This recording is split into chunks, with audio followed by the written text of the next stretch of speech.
through a combination of wishful thinking, denial, delay, will probably just blunder into a collapse, at which point the response would take the form of executive orders and, if there's social unrest, probably some kind of neo-fascism. There's good reason to believe that we are looking at a potential collapse of confidence in the U.S. dollar and indeed the entire international monetary system. The international monetary system is based on the dollar, so if the dollar goes, the system goes. That's not meant to be a provocative statement. The international monetary system has actually collapsed 3 times in the past 100 years, in 1914, 1939, and 1971. So this would be the 4th collapse in 100 years, so not that infrequent.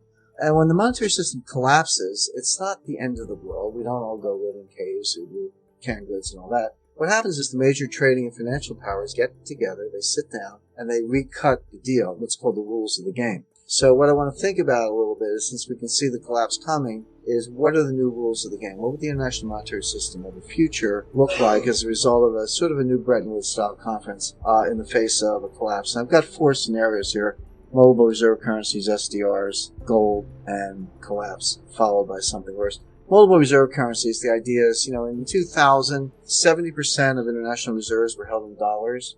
Today, that number is 60%. It's trending down. So imagine a world where the dollar goes below 50%. Maybe it's 45 or 40%. The euro comes up. The Australian dollar and Canadian dollar were just recently admitted by the IMF as official reserve currencies, so they have a larger role. And we end up in a situation where, you got a whole bunch of reserve currencies. I call it the kumbaya solution. We all just get along. This won't work. This is unstable because there is no anchor. There's no gold. There's no dollar. So instead of one central bank behaving badly, you'd have 5 or 6 or 7 behaving badly. I think this would exacerbate rather than mitigate the currency wars. The next one, this is the one preferred by the elites. When I say elites, it's not a deep, dark conspiracy. Finance ministers, treasury secretaries, academics, central bankers, other policymakers. This is the SDR. The SDR is a special drawing right. It's understood by very few people, but it's unbelievably simple. The way to understand it, the Fed has a printing press. They can print dollars. The European Central Bank has a printing press. They can print euros. And the IMF has a printing press. They can print SDRs. And that's all it is. It's world money. They can print as much as they want. They hand it out. They can reflate and reliquefy the global economy. The IMF actually has a 10-year plan to make the SDR the global reserve currency. Again, not a secret. You can find it on their website. I want to give a quick example because I know this is attuned to policy, but how the SDR is already sort of creeping into our system. The United States Treasury got authority to provide $100 billion to the IMF. This was legislation passed in 2009. So what did the IMF do with the money? Well, what they did is they, if you look at the total IMF loans, credit lines, etc., 91% of all the IMF loans and advances, they went to bail out Europe or to Mexico. Only 9% went to the rest of the world. I leave it to you to decide whether the president was entirely candid with the Congress when he said this is primarily for developing and emerging market economies. You don't see Korea, Indonesia, India, Brazil, Thailand, Malaysia. You don't see those countries getting more than 9% of the IMF money. This money basically went to bail out Europe. So that's another thing where, again, I think the American people were a little more aware. They might raise a few questions. Third outcome is the gold standard. I'm just going to go through this very quickly. All gold standards are a relation between paper money and gold. But you have to ask yourself a couple questions when you set up a gold standard. First one is, what's your definition of money? Because we have M0, M1, M2. These are technical definitions. They're all different. So you have to pick one of those to be your money. The second one is, what's the proper reserve ratio? Do you need 100 cents on the dollar of gold to back all the paper money? Well, a lot of gold bugs would say yes. But historically, that's not true. England ran a very successful gold standard in the 19th century with 20% backing. The United States, the most 20th century, was on a gold standard with 40% backing. So history says you can have 20 or 40% backing, and that works just fine. Third thing is which nations are included. The simplest way to understand that, the U.S. could do this on its own, but it would be a blunder because if we had a gold standard, a dollar backed by gold, and we were the only one doing it, all the other currencies in the world would essentially be worthless. Nobody would want anything other than dollars,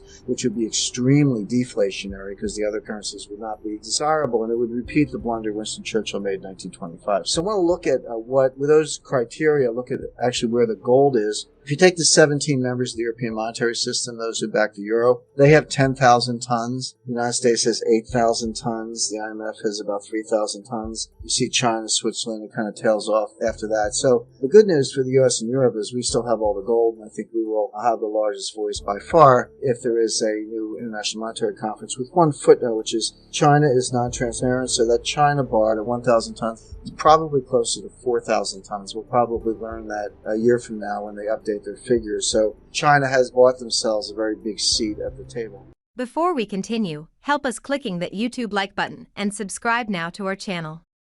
This shows the algorithm that you valued this information, and it helps us spread that message.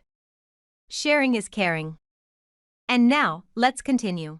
So the first one, the global money, global M1, 40% backing, that's about $7,000 an ounce. In other words, that's what the price of gold would have to be to support the money supply without deflation. So it's the non-deflationary implied price of gold. Global money supply, global M2 with 100% backing is $44,000 an ounce. The last scenario is collapse, which I actually think is the most likely, through a combination of wishful thinking, denial, delay, misapprehension of the statistical properties of risk, and bad policy. We'll probably just blunder into a collapse, at which point the response will take the form of executive orders, and if there's social unrest, probably some kind of neo-fascism. The way to understand it, we have inflation and deflation going on at the same time, two opposite ideas happening at the same time.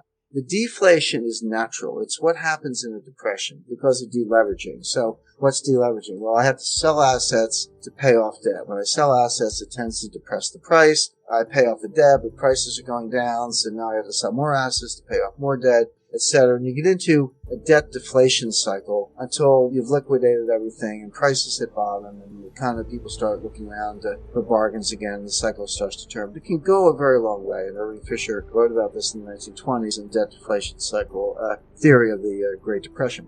But opposing that, we have inflation coming from policy. What's actually going on is we have sort of a notional 5% deflation and a notional 5% inflation, the deflation from deleveraging, the inflation from policy, and they're pushing against each other, and they're canceling each other out. But it's not stable. You've got these two forces, and one of them is going to prevail. It's going to snap, and it could snap either way. It could go into much more rapid inflation or much more serious deflation. Kind of the monetary policy roots of this. Here's the basic statement of the quantity theory of money. Now, you all learned this in your first week of macroeconomics, but the equation is MV equals PQ. M is your money supply. V is the velocity. Velocity is just the turnover of money. So, I go to the bar tonight and I leave a tip, and the bartender takes the tip and takes a taxi home, and the taxi driver takes the fare and puts gasoline in his car. That dollar has velocity of 3 because $1 supported $3 of goods and services, the tip, the taxi, and the gasoline. But if I stay home and don't spend any money, my money has velocity of 0. So, and I remind people, $3 trillion times 0 is 0. In other words, if you don't have velocity, you don't have an economy. So basically, money supply, how much money is there, times velocity, how quickly is it turning over, equals the nominal GDP, the gross dollar value of all the goods and services in the economy. And nominal GDP has two parts. Q is the real part, and P is the price index, so inflation or deflation. But this is psychological. They have to basically lie to you. They have to engage in propaganda to bend the velocity curve to make you want to spend more money than you're actually doing right now so that they can get the nominal growth they need to pay off the debt. So how do you bend the velocity curve? What is the policy here? And as I mentioned, this is exercise in propaganda. Two ways to do it, two tools, that is. The first is negative real rates. Negative real rates is when inflation is higher than the nominal rate. That's good because if you're a borrower in that world, you actually pay the bank back in cheaper dollars. That's better than zero interest. That's the bank paying you to be a borrower. So ideally, the Fed would say we'll have 2% on the 10-year note and 3% inflation, negative real rates of 1%. That's a very powerful inducement to go out and borrow. The other thing they want to do is deliver an inflationary shock. If I promise you 2% and I deliver 2%, there's no change in behavior. I've exactly met your expectations, so there's no reason for you to change your behavior. What I have to do is lie to you. I have to tell you 2% and deliver 3%. That's a shock. Now you're like, oh, gee, inflation's out of control. Better go buy a house, buy a car, buy a refrigerator, do whatever. So that changes behavior. So 3% inflation with 2% or 2.5% on the 10-year note is a negative interest rate, which is a powerful inducement to borrow, and it's also an inflation shock, which is a powerful inducement to spend. And the idea of 3% inflation is to get the borrowing and the lending and spending machine going again, try to get nominal GDP back to trend, make it self-sustaining, withdraw policy, substitute real GDP for nominal GDP, get real GDP back to trend, and we all live happily ever after. This is what the Fed is trying to do. They're going to fail, but it's important to understand what they're trying to do, why they're trying to do it. Then when you see them failing, it's very easy to forecast monetary policy because they're just going to do more of it until they get what they want. Why do they have to get this? Well, why do they have to have inflation? What's wrong with a little deflation? Well, here's what's wrong with it. This is actually the Fed's worst nightmare. The government, in economic theory, inflation and deflation, prices are going up, prices are going down. So what? You get a raise or you don't get a raise, or you get a little benefit, or they're winners and losers. It would seem like a normal economic process. But the government's view of inflation, deflation is asymmetric. They have to have inflation. They cannot have deflation. They can't tax it. So imagine you make $100,000 a year, and your boss gives you a $10,000 raise, and prices are constant. Okay, so you just had a $10,000 increase in your real standard of living. You got $10,000 more, and prices are the same. Except what happens? Well, the government comes along and takes half. They take $5,000, and you get the other $5,000. But imagine an opposite case. You're making $100,000 a year. You don't get a raise, but prices drop 10%.